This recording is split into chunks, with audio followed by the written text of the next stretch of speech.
ವೀಕ್ಷಕರಿಗೆಲ್ಲ ನಮಸ್ಕಾರ. ಇತ್ತೀಚೆಗೆ ಕೇಂದ್ರ ಸರ್ಕಾರ 4 ಕಾರ್ಮಿಕರ ಕೋಡ್ಗಳನ್ನು, ಅಂದರೆ code on wages, industrial relations code, code on social security ಮತ್ತು occupational safety, health and working conditions, ಈ ರೀತಿಯ 4 ಸಂಹಿತೆಗಳನ್ನು 21 ನವೆಂಬರ್ 2025 ಜಾರಿಗೊಳಿಸಿರುವ ಬಗ್ಗೆ ಈಗಾಗಲೇ ವ್ಯಾಪಕವಾದಂತಹ ಚರ್ಚೆ ನಡೀತಾ ಇದೆ. ಪ್ರಮುಖವಾದಂತಹ ಪ್ರಶ್ನೆ ಏನಪ್ಪ ಅಂತ ಹೇಳಿದ್ರೆ, ಇದುವರೆಗೆ ಇದ್ದಂತಹ ಕಾನೂನುಗಳು ಬಹಳ ಕಾಂಪ್ಲಿಕೇಟ್ ಆಗಿದ್ವಾ ಅನ್ನುವಂಥದ್ದನ್ನು ನಾವು ನೋಡಬೇಕಾಗ್ತದೆ. ಅಂದರೆ ಇದುವರೆಗೂ ಇದ್ದಂತಹ 29 ಕಾನೂನುಗಳನ್ನು ಈಗೇನು 4 ಕೋಡ್ಗಳಾಗಿ ಪರಿವರ್ತಿಸಿದ್ದಾರೆ, ಆ 29 ಕಾನೂನುಗಳು ಅನೇಕ ದಶಕಗಳಿಂದ ಇದ್ದಂಥವು.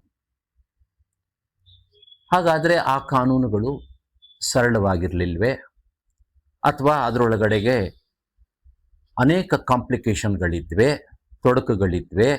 ಇವೆಲ್ಲವನ್ನು ಕೂಡ ಪೂರ್ವಭಾವಿಯಾಗಿ ನಾವು ಚರ್ಚೆಗೆ ಒಳಪಡಿಸಬೇಕಾಗ್ತದೆ. ಹಾಗಾದರೆ ಈಗ ಬಂದಿರುವಂತಹ 4 ಕೋಡ್ಗಳೇನಿದೆ, ಅದು ಎಲ್ಲ ಕಾನೂನುಗಳನ್ನು ಜೋಡಿಸಿ ಸರಳೀಕರಿಸಿ ಸಮರ್ಪಕವಾದಂತಹ ಒಂದು ಕಾರ್ಮಿಕ ಕಾನೂನುಗಳನ್ನು ಕಾರ್ಮಿಕ ರಂಗಕ್ಕೆ ಕೊಟ್ಟಿದೆಯಾ ಅನ್ನುವುದನ್ನು ನಾವು ಮುಖ್ಯವಾಗಿ ಪರಿಶೀಲಿಸಬೇಕಾಗ್ತದೆ.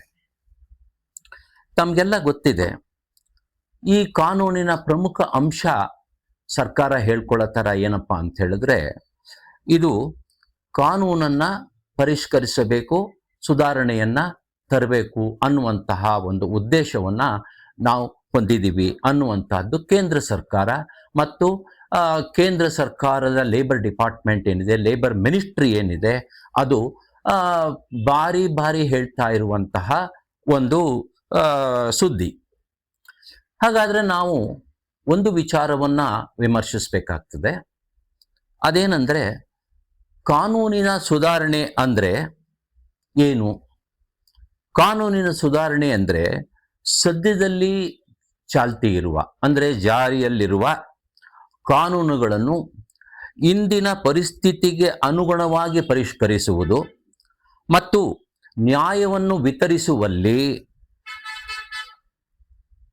ನಿಯಮಗಳನ್ನು, ಕಾನೂನುಗಳನ್ನು ಹೆಚ್ಚು ದಕ್ಷತೆಯಿಂದ ಕೂಡಿರುವಂತೆ ಮಾಡುವಂತಹದ್ದು ಮತ್ತು ಎಲ್ಲದಕ್ಕಿಂತ ಮಿಗಿಲಾಗಿ ಕಾನೂನನ್ನು ಸರಳೀಕರಣಗೊಳಿಸುವುದು, ಇವೆಲ್ಲ ಒಂದು ಉದ್ದೇಶ ಅಂತ ಕೇಂದ್ರ ಸರ್ಕಾರ ಹೇಳ್ತಾ ಇದೆ. ಬಹಳಷ್ಟು ವಿಚಾರಗಳಲ್ಲಿ ಜನರ ಅಭಿಪ್ರಾಯ, ಅದರಲ್ಲೂ ಹೆಚ್ಚಾಗಿ ಮಾಲೀಕರ ಅಭಿಪ್ರಾಯ ಏನಪ್ಪ ಅಂತ ಹೇಳಿದ್ರೆ, ಕಾರ್ಮಿಕ ಸಂಘಟನೆಗಳು ಸುಧಾರಣೆಯ ವಿರೋಧಿಗಳು. ಯಾವ ಸುಧಾರಣೆಯನ್ನು ತಂದರೆ ಅದನ್ನು ವಿರೋಧಿಸ್ತಾರೆ ಅನ್ನುವಂತಹ ಒಂದು ಕಲ್ಪನೆ ಜನಸಾಮಾನ್ಯವಾಗಿ ಮಾಲೀಕರಲ್ಲಿ ಮತ್ತು ಅವರ ಸಂಘಟನೆಗಳಲ್ಲಿ ಅದು ನಮಗೆ ಪ್ರಚಲಿತವಾಗಿರುವಂಥ ಅಂಶ ಅಂಥೇಳಿ ನಮಗೆ ಗೊತ್ತಿದೆ.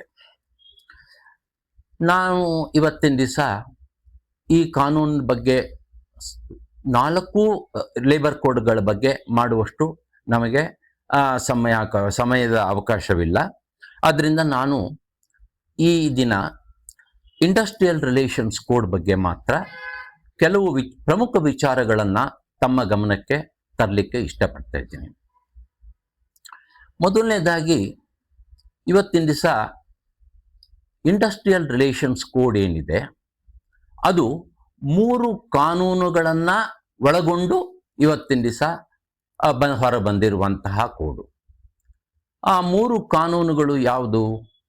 ಮೊದಲನೇದಾಗಿ ಟ್ರೇಡ್ ಯೂನಿಯನ್ಸ್ ಆ್ಯಕ್ಟ್ 1926, ಕಾರ್ಮಿಕ ಸಂಘಗಳ ಕಾಯ್ದೆ 1926. ಇದು ಈಗ ಸುಮಾರು 100 ವರ್ಷಗಳಿಂದ ಚಾಲ್ತಿಯಲ್ಲಿ ಇರುವಂತಹ ಒಂದು ಕಾನೂನು. ಎರಡನೇದಾಗಿ ಕೈಗಾರಿಕಾ ವಿವಾದಗಳ ಕಾಯ್ದೆ 1947. ಅಂದರೆ ಇದು ಕೂಡ ಸುಮಾರಾಗಿ 65-70 ವರ್ಷಗಳಿಂದ ನಮ್ಮ ಭಾರತದಲ್ಲಿ ಚಾಲ್ತಿಯಲ್ಲಿರುವಂತಹ ಒಂದು ಕಾನೂನು. ಮೂರನೇದಾಗಿ industrial employment standing orders act 1946. ಇದು ಕೂಡ 76-77 ವರ್ಷಗಳಿಂದ ಚಾಲ್ತಿಯಲ್ಲಿರುವಂತಹ ಕಾನೂನು. ಈ ಮೂರೂ ಕಾನೂನುಗಳನ್ನು ಜೋಡಿಸಿ ಇಂಡಸ್ಟ್ರಿಯಲ್ ರಿಲೇಷನ್ಸ್ ಕೋಡ್ ಅಂತ ಮಾಡಿದ್ದಾರೆ. ಈಗ 21 ನವೆಂಬರ್ 2025ರಿಂದ ಈ ಕಾನೂನು ಅಥವಾ ಲೇಬರ್ ಕೋಡ್ ಅಂತ ಏನಿದೆ, ಇಂಡಸ್ಟ್ರಿಯಲ್ ರಿಲೇಷನ್ಸ್ ಕೋಡು ಈಗಾಗಲೇ ಜಾರಿಯಲ್ಲಿ ಬಂದ್ಬಿಟ್ಟಿದೆ. ಆದರೆ ಇವತ್ತಿನ ದಿವಸ ಎಲ್ಲರಲ್ಲೂ ಕಾರ್ಮಿಕರ ಪರವಾಗಿ, ಮಾಲೀಕರ ಪರವಾಗಿ ಇರುವಂತಹ ಸಂಘಟನೆಗಳು ಮತ್ತು ನ್ಯಾಯಾಲಯಗಳಲ್ಲಿ ವಾದ ಮಾಡುವಂತಹ, ಪ್ರಕರಣಗಳನ್ನು ನಡೆಸುವಂತಹ ನ್ಯಾಯವಾದಿಗಳು ಕೂಡ ಗೊಂದಲದಲ್ಲಿದ್ದಾರೆ ಅಂತ ಹೇಳಿದ್ರೆ ತಪ್ಪಾಗುವುದಿಲ್ಲ. ಯಾಕೆ ಈ ಗೊಂದಲ ಸೃಷ್ಟಿಯಾಗಿದೆ ಅನ್ನುವುದು ಕೂಡ ಬಹಳ ಪ್ರಮುಖವಾದಂತಹ ವಿಚಾರ. ಈಗ ಇರುವಂತಹ ಲೇಬರ್ ಕೋರ್ಟ್ ಅಂತ ಏನಿದೆ, ಅಂದರೆ ಕಾರ್ಮಿಕ ನ್ಯಾಯಾಲಯ ಮತ್ತು ಇಂಡಸ್ಟ್ರಿಯಲ್ ಟ್ರೈಬ್ಯುನಲ್ಲು ಇದೇನಿದೆ, ಇವೆಲ್ಲವನ್ನೂ ಕೂಡ ಲೇಬರ್ ಕೋಡ್ ಬಂದ ನಂತರ, ಇಂಡಸ್ಟ್ರಿಯಲ್ ರಿಲೇಷನ್ಸ್ ಕೋಡ್ ಬಂದ ನಂತರ ಅದನ್ನು ಕೇವಲ ಒಂದೇ ಒಂದು ಹೆಸರಿನಲ್ಲಿ ಕರೆಯಲಾಗ್ತದೆ. ಅದು ಇಂಡಸ್ಟ್ರಿಯಲ್ ಟ್ರೈಬ್ಯುನಲ್ ಆರ್ ಟ್ರೈಬ್ಯುನಲ್ಸ್. ಅದರ ಜೊತೆಗೆ ಇವತ್ತಿನ ದಿವಸ ಇದುವರೆಗೂ ಇದ್ದಂತಹ ಕಾನೂನಿನ ಪ್ರಕಾರ ಒಬ್ಬ ನ್ಯಾಯಾಧೀಶರು ಆ ನ್ಯಾಯಾಲಯಗಳಲ್ಲಿ ಕೇಸ್ಗಳನ್ನು ನಡೆಸುವಂತಹದ್ದು ಮತ್ತೆ 5 ತೀರ್ಪುಗಳನ್ನು ಕೊಡುವಂತಹದ್ದು ಅವರ ಜವಾಬ್ದಾರಿಯಾಗಿತ್ತು.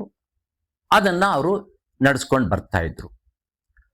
ಇದು ಸುಮಾರು 70 ವರ್ಷಗಳಿಂದ ನಡೆದು ಬಂದಂತಹ ಪ್ರೊಸೀಜರ್. ಈಗ ಒಂದು ಬದಲಾವಣೆಯನ್ನು ಕೇಂದ್ರ ಸರ್ಕಾರ ಇಂಡಸ್ಟ್ರಿಯಲ್ ರಿಲೇಷನ್ಸ್ ಕೋಡಲ್ಲಿ ತಂದಿದೆ. ಏನಪ್ಪ ಅಂತ ಹೇಳಿದ್ರೆ, ಇನ್ನು ಮುಂದೆ ಟ್ರೈಬ್ಯುನಲ್ಸ್ಗಳಲ್ಲಿ 2 ವ್ಯಕ್ತಿಗಳು, ಅಂದರೆ ಒಂದು ಜುಡಿಷಿಯಲ್ ಮೆಂಬರು, ಇನ್ನೊಬ್ಬರು ಅಡ್ಮಿನಿಸ್ಟ್ರೇಟಿವ್ ಮೆಂಬರು, ಇಬ್ಬರು ಕೂಡ ಈ ಕೋರ್ಟ್ಗಳ, ಈ ಟ್ರೈಬ್ಯುನಲ್ಸ್ಗಳಲ್ಲಿ ಅವರು ಒಟ್ಟಾಗಿ ಕೆಲಸ ಮಾಡ್ತಾರೆ, ಪ್ರಕರಣಗಳನ್ನು ನಡೆಸ್ತಾರೆ ಅನ್ನುವಂಥದ್ದಿದೆ. ಈಗ 21 ನವೆಂಬರ್ 2025ರಿಂದ ಈಗಾಗಲೇ ಜಾರಿಯಾಗ್ಬಿಟ್ಟಿದೆ. ಈಗ ಪ್ರಮುಖವಾದಂತಹ ನಮ್ಮ ಮುಂದಿರುವಂತಹ ಗೊಂದಲ ಏನಪ್ಪ ಅಂತ ಹೇಳಿದ್ರೆ, ಈ ಇರುವಂತಹ ಪ್ರಕರಣಗಳನ್ನು ಯಾರು ನಡೆಸಬೇಕು? ಈಗಿರುವಂತಹ ಅಧ್ಯಕ್ಷಾಧಿಕಾರಿಗಳಾಗಲಿ ಅಥವಾ ನ್ಯಾಯಾಧೀಶರಾಗಲಿ ಅದನ್ನು ನಡೆಸಬಹುದಾ? ಯಾಕೆ ಅಂತ ಹೇಳಿದ್ರೆ, ಕೋಡ್ ಹೇಳುತ್ತೆ ಒಬ್ಬ ವರ್ಕರು ಡಿಸ್ಮಿಸಲ್ ಆದರೆ ಅದನ್ನು ಇಬ್ಬರು ಜುಡಿಷಿಯಲ್ ಮೆಂಬರು ಮತ್ತು ಅಡ್ಮಿನಿಸ್ಟ್ರೇಟಿವ್ ಮೆಂಬರೇ ನಡೆಸಬೇಕು ಅಂತೇಳಿ ಕೋಡ್ ಹೇಳುತ್ತೆ, ಇಂಡಸ್ಟ್ರಿಯಲ್ ರಿಲೇಷನ್ಸ್ ಕೋಡ್ ಹೇಳುತ್ತೆ.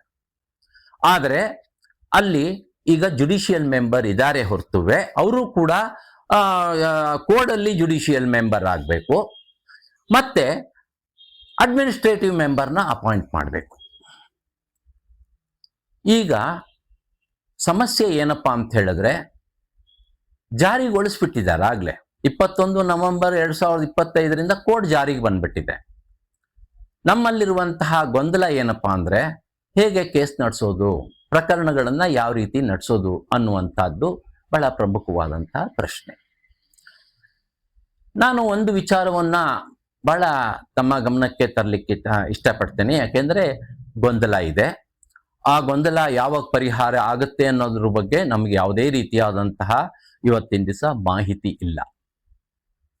ಅದೇನಪ್ಪ ಅಂತ ಹೇಳಿದ್ರೆ, ಕೇಂದ್ರ ಸರ್ಕಾರ ಏಕಾಏಕಿ 21 ನವೆಂಬರ್ 2025ರಲ್ಲಿ ಕೋಡನ್ನು ಜಾರಿಗೊಳಿಸಿತು. ಆದರೆ ಅದಕ್ಕೆ ಪೂರಕವಾದಂತಹ ವ್ಯವಸ್ಥೆಯನ್ನ ಅದು ಮಾಡೇ ಇಲ್ಲ. ಏನು ಪೂರಕವಾದ ವ್ಯವಸ್ಥೆ ಅಥವಾ ಪೂರ್ವ ಸಿದ್ಧತೆಯಾಗಿ ಮಾಡಬೇಕಾದಂತಹ ಕಾರ್ಯಗಳು ಕೇಂದ್ರ ಸರ್ಕಾರಕ್ಕೆ ಏನಿತ್ತು ಅಂತ ಹೇಳಿದ್ರೆ, ಮೊದಲನೇದಾಗಿ ಈ ಕೋಡ್ ಕೆಳಗಡೆಗೆ, ಇಂಡಸ್ಟ್ರಿಯಲ್ ರಿಲೇಷನ್ಸ್ ಕೋಡ್ ಕೆಳಗೆ ಅಗತ್ಯವಾದಂತಹ ನಿಯಮಾವಳಿಗಳನ್ನು ಕೇಂದ್ರ ಸರ್ಕಾರ ಈವರೆಗೂ ಜಾರಿಗೊಳಿಸಿಲ್ಲ. ಕೇಂದ್ರ ಸರ್ಕಾರ ನಿಯಮಾವಳಿಗಳನ್ನು ಜಾರಿಗೊಳಿಸದೆ ಹೋದರೆ ಈ ಇಂಡಸ್ಟ್ರಿಯಲ್ ರಿಲೇಷನ್ಸ್ ಕೋಡ್ ಅಲ್ಲಿ ಇರುವಂತಹ ಯಾವುದೇ ಪ್ರೊವಿಷನ್ಸ್ನ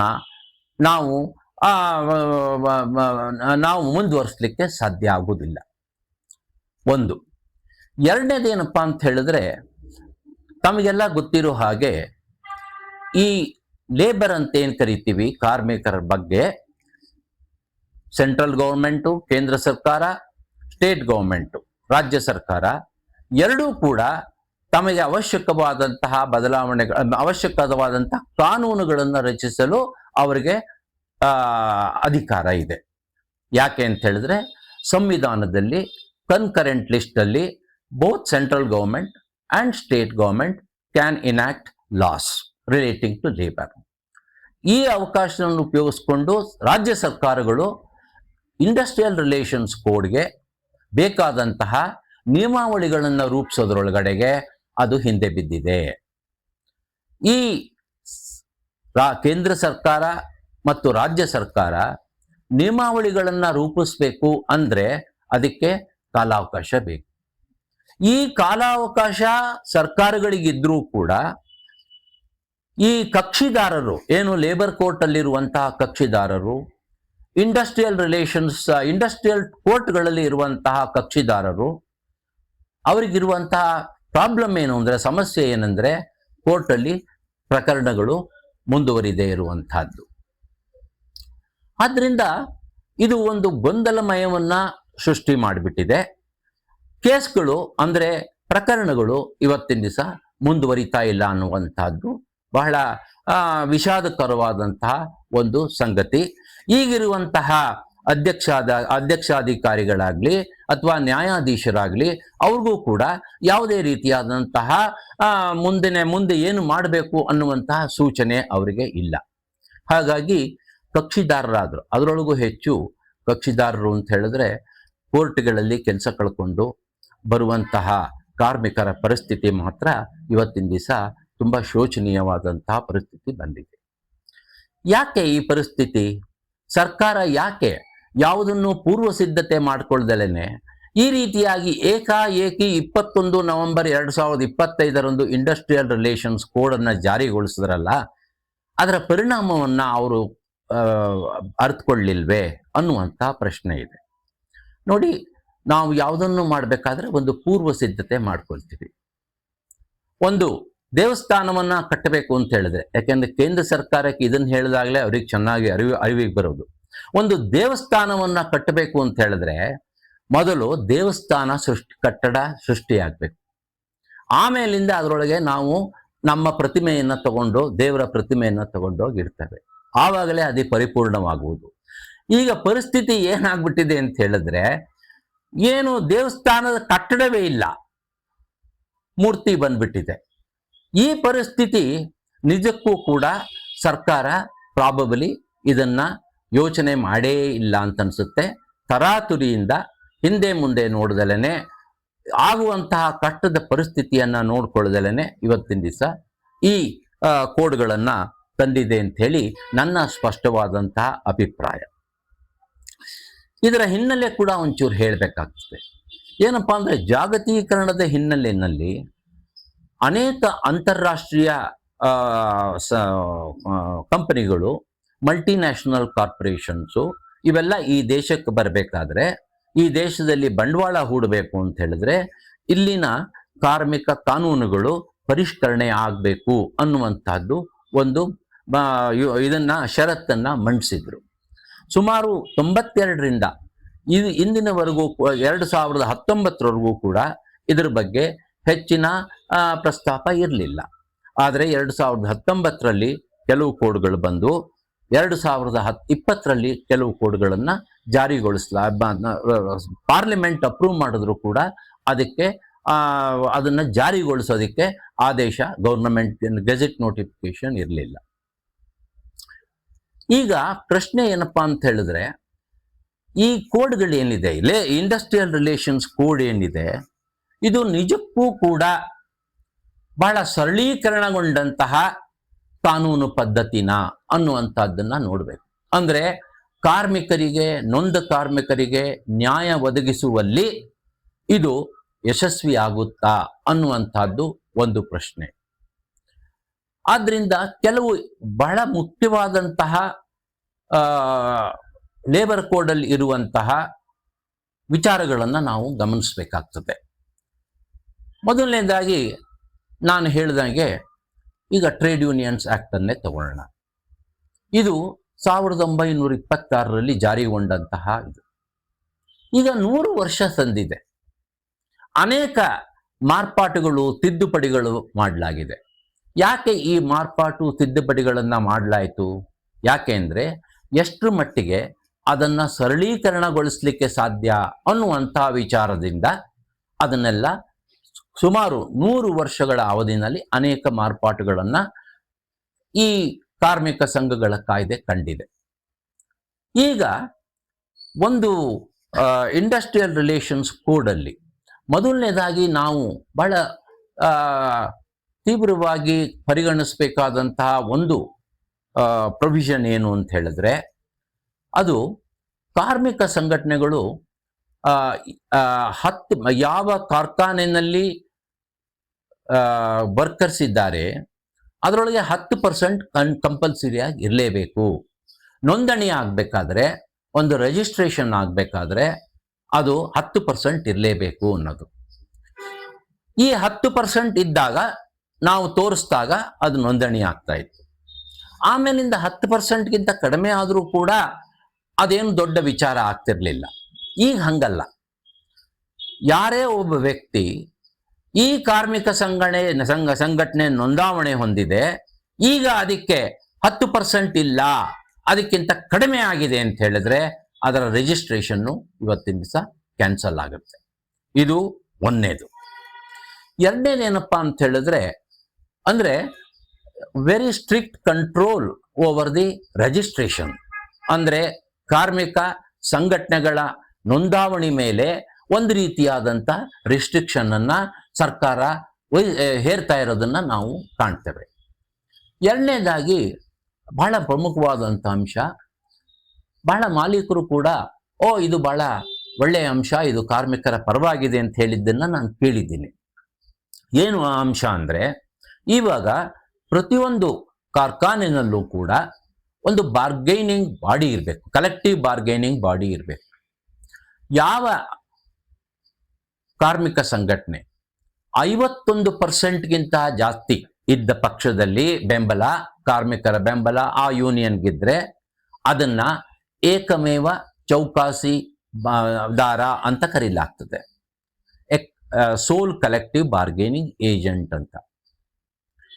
ಅಕಸ್ಮಾತ್ ಮಲ್ಟಿ ಯೂನಿಯನ್ ಇರುವಂತಹ, ಅಂದರೆ ಅನೇಕ ಯೂನಿಯನ್ಗಳು ಒಂದೇ ಇಂಡಸ್ಟ್ರಿನಲ್ಲಿ ಇದ್ದಂತಹ ಸಂದರ್ಭದಲ್ಲಿ ಯಾವುದೇ ಸಂಘಟನೆಗೆ 51% ಬಹುಮತ ಸಿಗ್ತೇ ಇದ್ರೆ ಕಾರ್ಮಿಕರಲ್ಲಿ, ಆವಾಗ ಒಂದು ಬಾರ್ಗೈನಿಂಗ್ ಕೌನ್ಸಿಲ್ ಅನ್ನುವಂಥದ್ದನ್ನು ಇದು ಪ್ರೊವೈಡ್ ಮಾಡಿದೆ.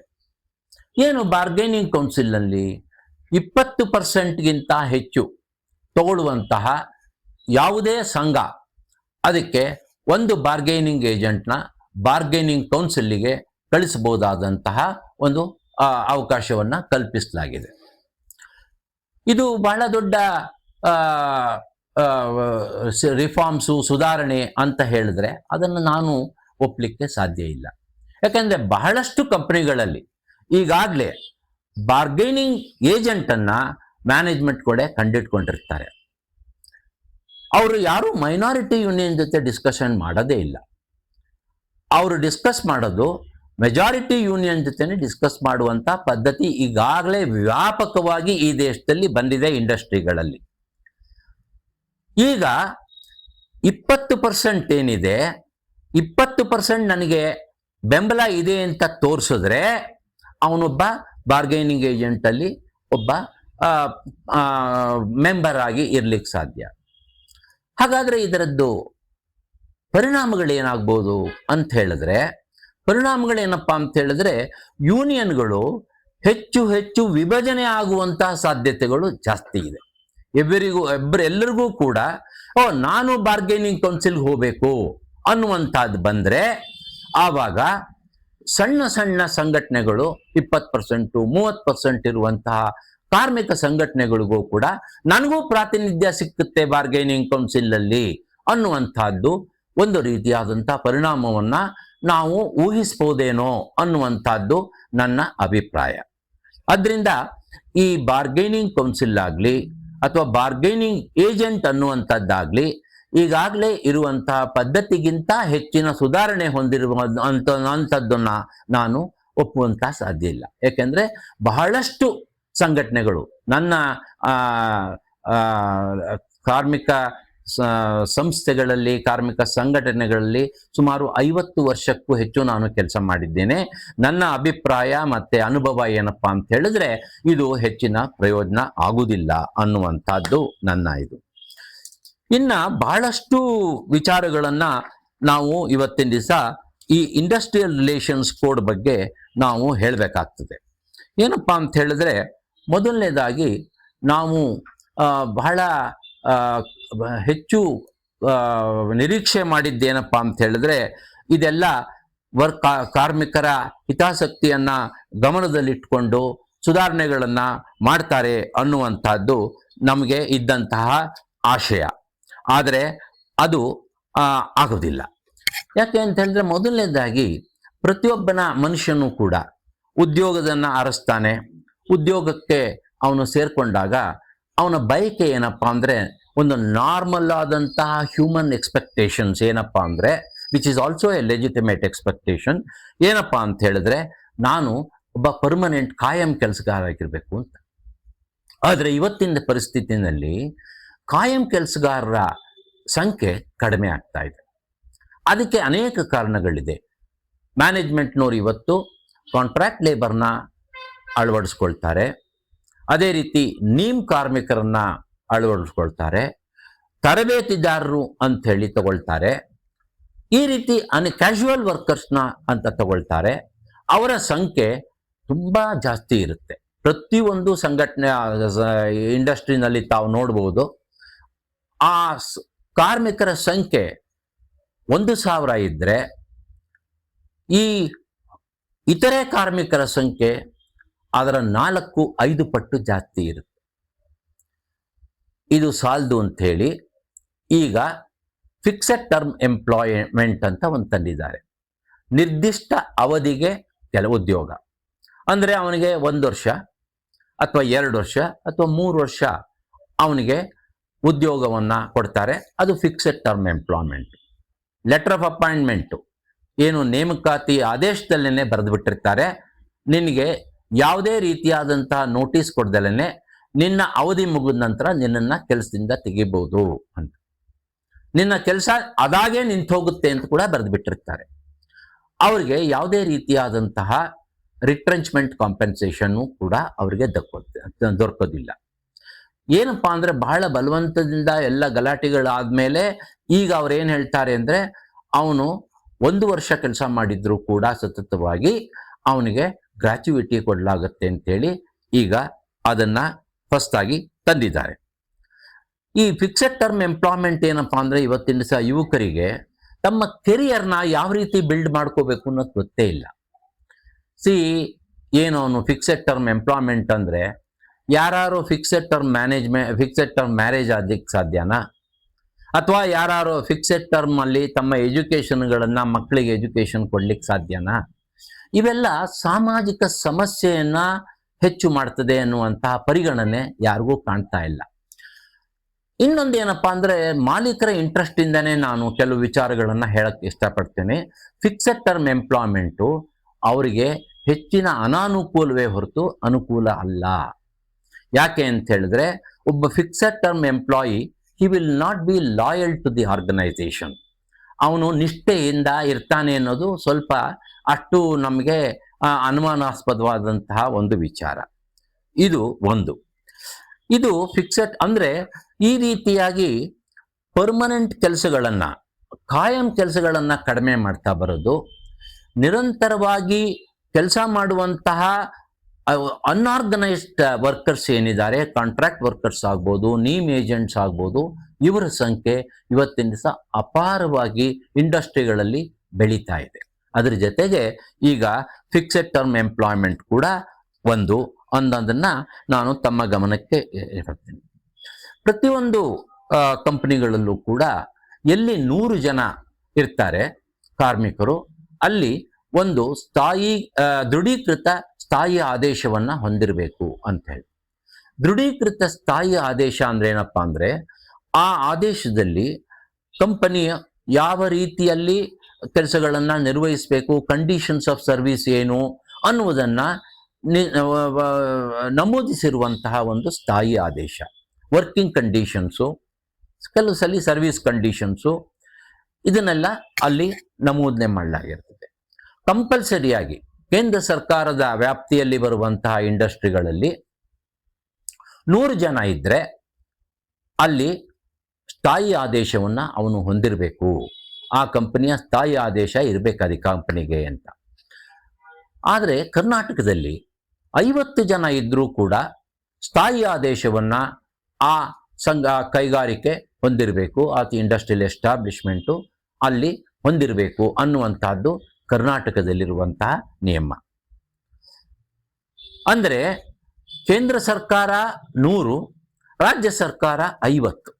ಅಂದರೆ ಒಂದು ರೀತಿಯಾದಂತಹ ಫೆಡರಲ್ ವ್ಯವಸ್ಥೆನಲ್ಲಿ ರಾಜ್ಯ ಸರ್ಕಾರಗಳಿಗೆ ಒಂದು ರೀತಿಯಾದಂತಹ ಅವರಿಗೆ ಸ್ವಾತಂತ್ರ್ಯ ಇತ್ತು, ಅದನ್ನು ಕಡಿಮೆ ಮಾಡಲಿಕ್ಕೆ, ಸಂಖ್ಯೆಯನ್ನು ಕಡಿಮೆ ಮಾಡುವಂತಹ ಸ್ವಾತಂತ್ರ್ಯ. This is called federalism.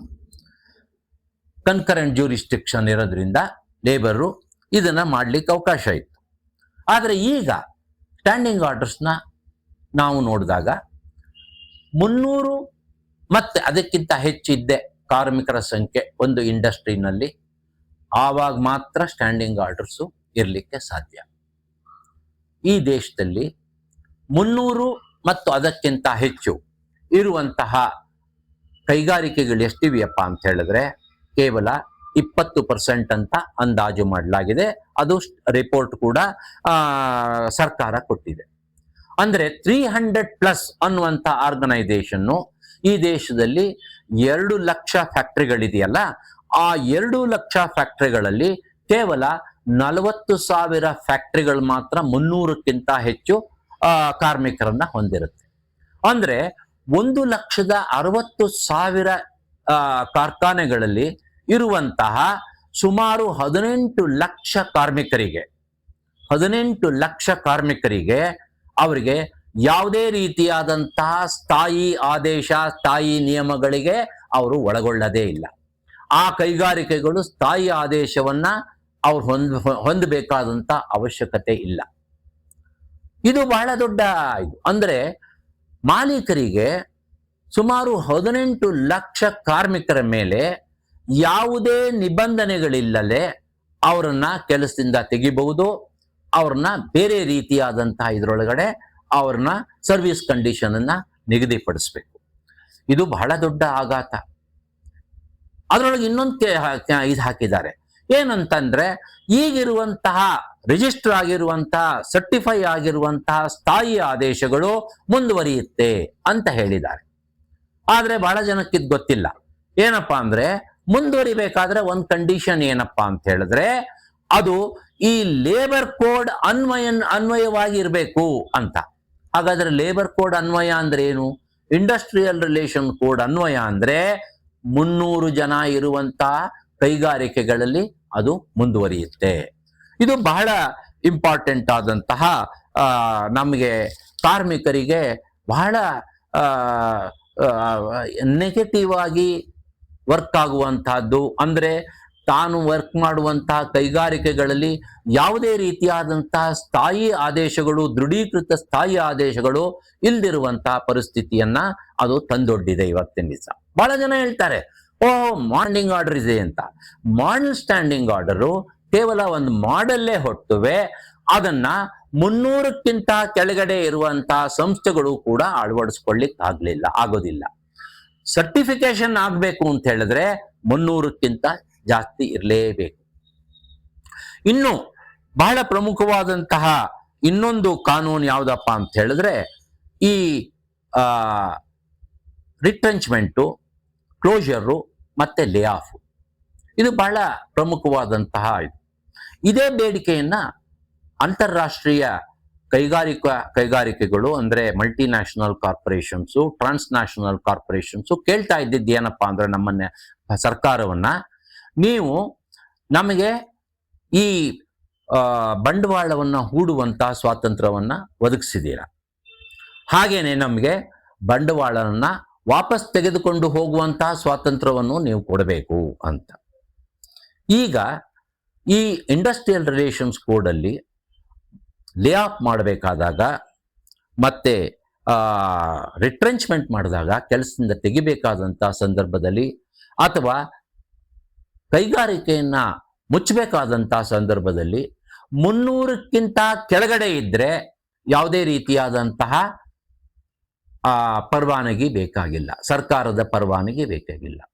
ಈಗಿದ್ದಂತಹ ಕಾನೂನುಗಳೇನಿದೆ, ಯಾವ ಕೈಗಾರಿಕೆಗಳಲ್ಲಿ 100 ಜನ ಕಾರ್ಮಿಕರಿರ್ತಾರೆ ಅಂತಹ ಕೈಗಾರಿಕೆಗಳಲ್ಲಿ ಮಾಲೀಕರು ಲೇ ಆಫ್ ಮಾಡಬೇಕು ಅಂದಾಗ, ಇಲ್ಲದೆ ಹೋದರೆ ರಿಟ್ರೆಂಚ್ಮೆಂಟ್ ಮಾಡಬೇಕು ಅಂದಾಗಲಿ, ಇಲ್ಲದೆ ಹೋದರೆ ಕಂಪನಿಯನ್ನ ಅಥವಾ ಕೈಗಾರಿಕೆಯನ್ನ ಮುಚ್ಚಬೇಕು ಅಂತ ಹೇಳಿದಾಗ, ಕ್ಲೋಸ್ ಮಾಡಬೇಕು ಅಂತ ಹೇಳಿದಾಗ ಪರವಾನಗಿಯನ್ನ ಅಪ್ರೋಪ್ರಿಯೇಟ್ ಗೌರ್ಮೆಂಟು, ರಾಜ್ಯ ಸರ್ಕಾರ ಆಗ್ಬೋದು, ಕೇಂದ್ರ ಸರ್ಕಾರದ ಆಗ್ಬೋದು, ಅಲ್ಲಿ ಅಪ್ಲಿಕೇಶನ್ ಹಾಕಿ ಪೂರ್ವ ಅನುಮತಿಯನ್ನ ಪಡೆದು ಆಮೇಲಿಂದನೇ ಲೇ ಆಫ್ ಮಾಡಬೇಕಾಗಿತ್ತು, ರಿಟ್ರೆಂಚ್ಮೆಂಟ್ ಮಾಡಬೇಕಾಗಿತ್ತು, ಕ್ಲೋಸ್ ಮಾಡಬೇಕಾಗಿತ್ತು.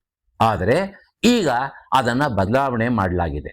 ಈಗ ಏನ್ ಹೇಳ್ತಾರೆ ಅಂತ ಹೇಳಿದ್ರೆ, ಆ ರೀತಿಯಾದಂತಹ ಪರವಾನಗಿ, ಸರ್ಕಾರದ ಪರವಾನಗಿ ಬೇಕಾಗಿಲ್ಲ. 300ಕ್ಕಿಂತ ಕಡಿಮೆ ಇದ್ದಂತಹ ಕೈಗಾರಿಕೆಗಳಲ್ಲಿ 300 ಕಾರ್ಮಿಕರು ಇಲ್ಲದೆ ಹೋದ್ರೆ ಅಂಥ ಕೈಗಾರಿಕೆಗಳಲ್ಲಿ ಪರ್ಮಿಷನ್ ಬೇಕಾಗಿಲ್ಲ. ಆದರೆ 300ಕ್ಕಿಂತ ಜಾಸ್ತಿ ಇರುವಂತಹ ಕೈಗಾರಿಕೆಗಳಲ್ಲಿ ಒಂದು ಅನುಮತಿಯನ್ನ ಅಪ್ಲಿಕೇಶನ್ ಹಾಕಿ ಕೈಗಾರಿಕೆಗಳಲ್ಲಿರುವಂತಹ ಆಡಳಿತ ವರ್ಗ ಪಡಿಬೇಕಾಗ್ತದೆ ಅನ್ನುವಂಥದ್ದು ಈಗ ಬದಲಾದಂಥ ನಿಯಮ.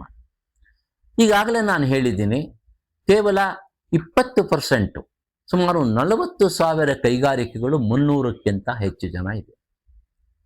ಆದರೆ 1,60,000 ಕೈಗಾರಿಕೆಗಳೇನಿದೆ ಅದು 300ಕ್ಕಿಂತ ಕೆಳಗಡೆ ಇರುವಂತಹದ್ದು.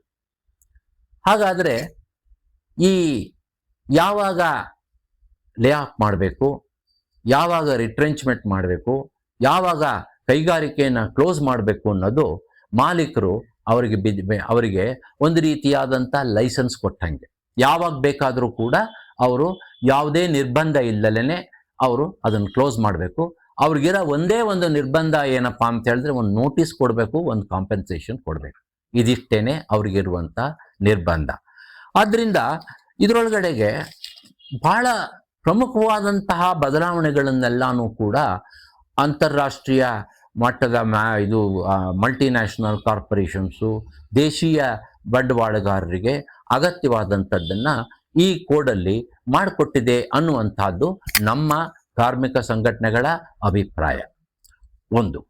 ಎರಡನೇದಾಗಿ, ಇದುವರೆಗೂ ಕೂಡ ಸ್ಟ್ರೈಕ್ ಅನ್ನುವಂಥದ್ದು, ಮುಷ್ಕರ ಅನ್ನುವಂಥದ್ದು ಒಂದು ಬಹಳ ಲೆಜಿಟಿಮೇಟ್ ವೆಪನ್ನು ಅನ್ನುವಂಥ ಒಂದು legal weapon available to the working class ಅಂತ ಇತ್ತು. ಕೈಗಾರಿಕೆಗಳಲ್ಲಿ ಮುಷ್ಕರವನ್ನು ಮಾಡುವಂಥ ಸ್ವಾತಂತ್ರ್ಯವನ್ನು ಈ ದೇಶದಲ್ಲಿ ಕೊಟ್ಟಿದೆ. ರೈಟ್ ಟು ಅಸೋಸಿಯೇಷನ್ ಇದೆ, ಫಂಡಮೆಂಟಲ್ ರೈಟ್ಸ್ ಇದೆ. ಅದೇ ರೀತಿ ಮುಷ್ಕರವನ್ನು ಮಾಡುವಂತಹದ್ದು ಕೂಡ ಒಂದು ರೀತಿಯಾದಂತಹ ಒಂದು ಹಕ್ಕು ಅನ್ನುವಂಥದ್ದು ನಮ್ಮೆಲ್ಲರ ಅಭಿಪ್ರಾಯ.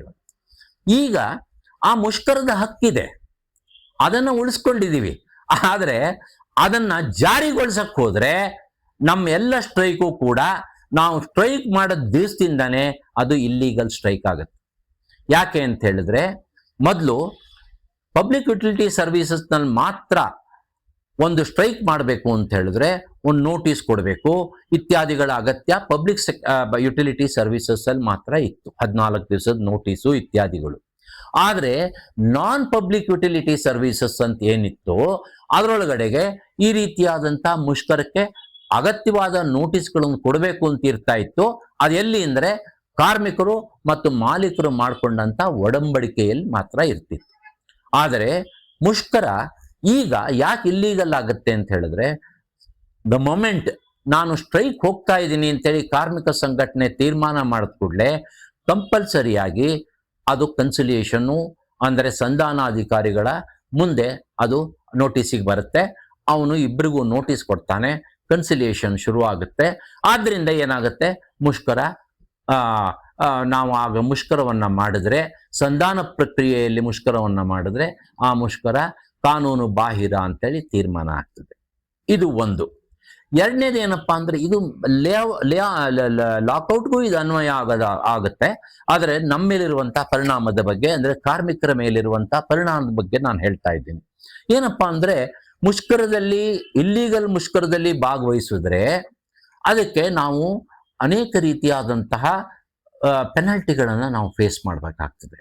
ಅಂದ್ರೆ ಪ್ರತಿಯೊಬ್ಬ ಕಾರ್ಮಿಕನು ಕೂಡ ಇಲ್ಲೀಗಲ್ ಸ್ಟ್ರೈಕ್ ಅಲ್ಲಿ ಪಾರ್ಟಿಸಿಪೇಟ್ ಮಾಡಿದ್ರೆ ಕೆಲಸವನ್ನ ಉದ್ಯೋಗವನ್ನ ಕಳ್ಕೊಳ್ಳೋದ್ರ ಜೊತೆಗೆ ಅನೇಕ ರೀತಿಯಾದಂತಹ ಪೆನಾಲ್ಟಿ, ಇಂಪ್ರಿಸನ್ಮೆಂಟ್ಗಳನ್ನ ಈ ಕೋಡಲ್ಲಿ ನಾವು ನಮೂದಿಸಿರೋದನ್ನ ನಾವು ನೋಡ್ತೇವೆ.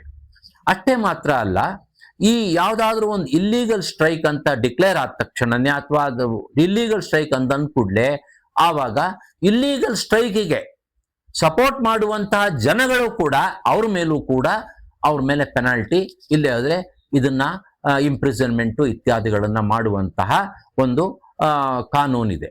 ಅಂದ್ರೆ ಒಟ್ಟಾರೆ ಇದನ್ನ ನೋಡಿದಾಗ ಒಟ್ಟಾರೆ ಸ್ಟ್ರೈಕ್ ಬಗ್ಗೆ ಈ ಕೋಡಿನ ಏನು ಅಭಿಪ್ರಾಯ ಇದೆ ಅಂತ ಹೇಳಿದ್ರೆ, ಕಾರ್ಮಿಕರು ಇನ್ಮೇಲಿಂದ ಸ್ಟ್ರೈಕ್ ಮಾಡಬಹುದು.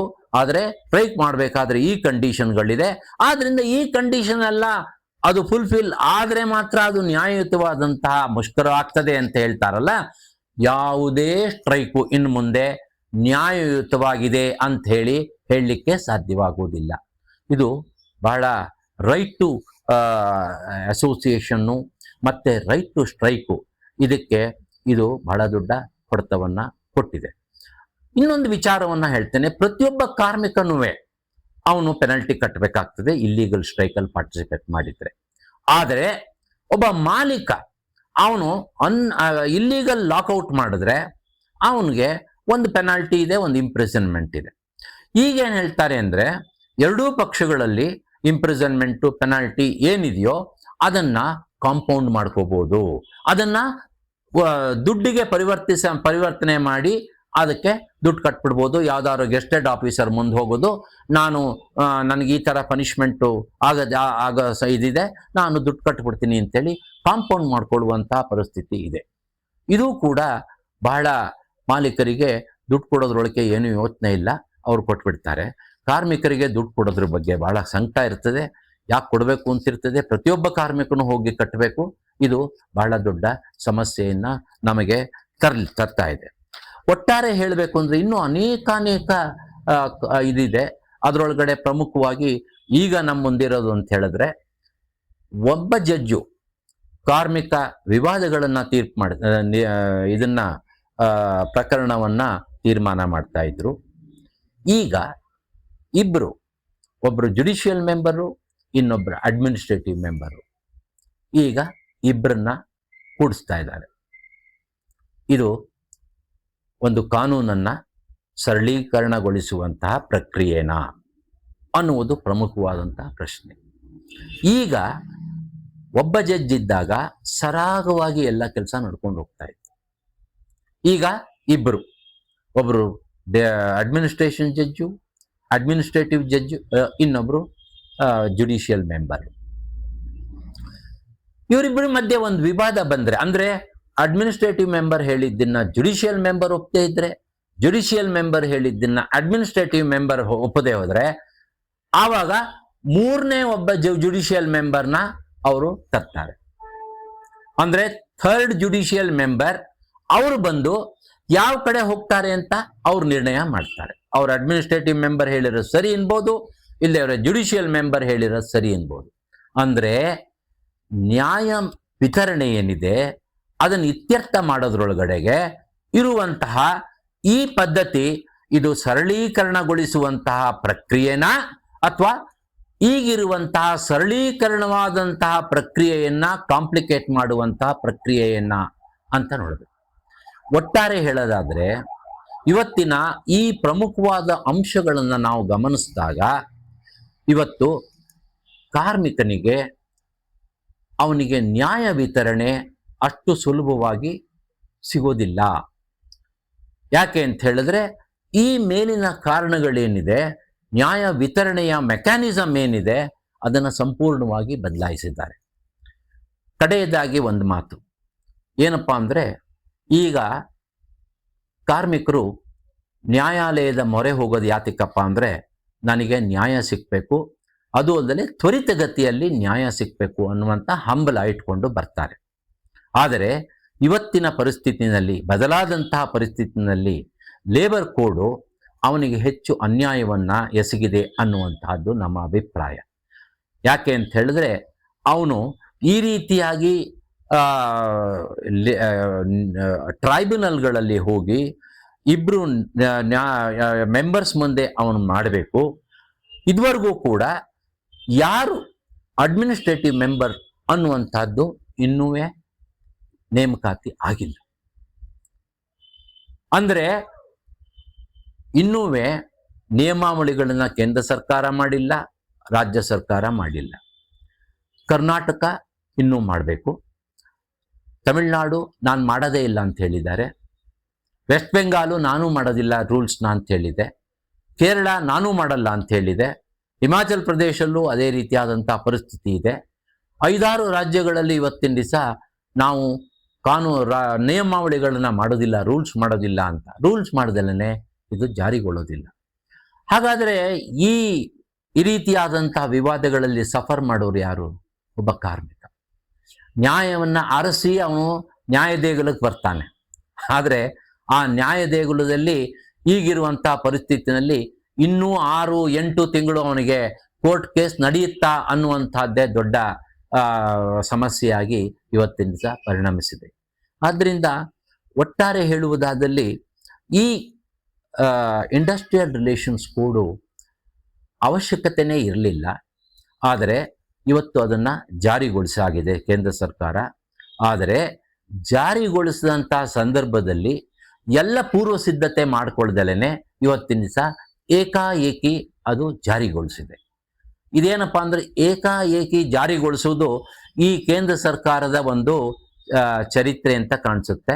ನಾವು ನೋಡ್ದಂಗೆ ಡಿಮಾನಿಟೈಸೇಷನ್ನು ಏಕಾಏಕಿ, GSTನೂ ಕೂಡ ಏಕಾಏಕಿ, ಲಾಕ್ಡೌನ್ ಡಿಕ್ಲೇರ್ ಮಾಡಿದ್ದು ಏಕಾಏಕಿ, ಅದೇ ರೀತಿ ಈ ಕೋಡ್ಗಳನ್ನು ಕೂಡ ಏಕಾಏಕಿ ಮಾಡಿದ್ದಾರೆ. ಇದರಲ್ಲಿ ಅತ್ಯಂತ ಸಫರ್ ಮಾಡುವಂತಹವರು ಯಾರಪ್ಪ ಅಂದರೆ ಕಾರ್ಮಿಕ ಸಂಘಟನೆಗಳು, ಕಾರ್ಮಿಕರು. ಯಾತಕ್ಕೆ ಇದು ವಿರೋಧನ ಇವತ್ತಿನ ದಿವಸ ಕಾರ್ಮಿಕ ಸಂಘಟನೆಗಳು, ಕಾರ್ಮಿಕರು ಇದನ್ನು ಯಾಕೆ ವಿರೋಧಿಸ್ತಿದ್ದಾರೆ ಅಂದರೆ ಈ ಅಂಶಗಳನ್ನೆಲ್ಲ ಪರಿಗಣಿಸಿದಾಗ ಅವನಿಗೆ ನನಗೆ ನ್ಯಾಯ ಸಿಕ್ಕುತ್ತಾ ಅಥವಾ ನ್ಯಾಯ ಬೇಗ ಸಿಕ್ಕುತ್ತಾ ಅನ್ನುವಂಥ ಇದರೊಳಗೆ ಬಹಳ ದೊಡ್ಡ ಡೌಟ್ ಬಂದ್ಬಿಟ್ಟಿದೆ. ಅವನಿಗೆ ಒಂದು ರೀತಿಯಾದಂಥ ಶಂಕೆ ಬಂದ್ಬಿಟ್ಟಿದೆ. ಆದ್ದರಿಂದ ಈ ವಿಚಾರಗಳನ್ನು ಗಮನಿಟ್ಕೊಂಡು ಕಾರ್ಮಿಕ ಸಂಘಟನೆಗಳು, ಕಾರ್ಮಿಕರು ಅದ್ರ ಬಗ್ಗೆ ಮುಂದೆ ಏನು ಮಾಡಬೇಕು ಅನ್ನೋದ್ರ ಬಗ್ಗೆ ತೀವ್ರವಾಗಿ ಆಲೋಚನೆ ಮಾಡಿ ಅದಕ್ಕೆ ಒಂದು ಸಂಘಟನಾತ್ಮಕ ನಿರ್ಣಯವನ್ನು ತೆಗೆದುಕೊಳ್ಳುತ್ತೆ ಅನ್ನುವಂಥದ್ದು ನನ್ನ ಆಶಾಭಾವನೆ. ನಮಸ್ಕಾರ.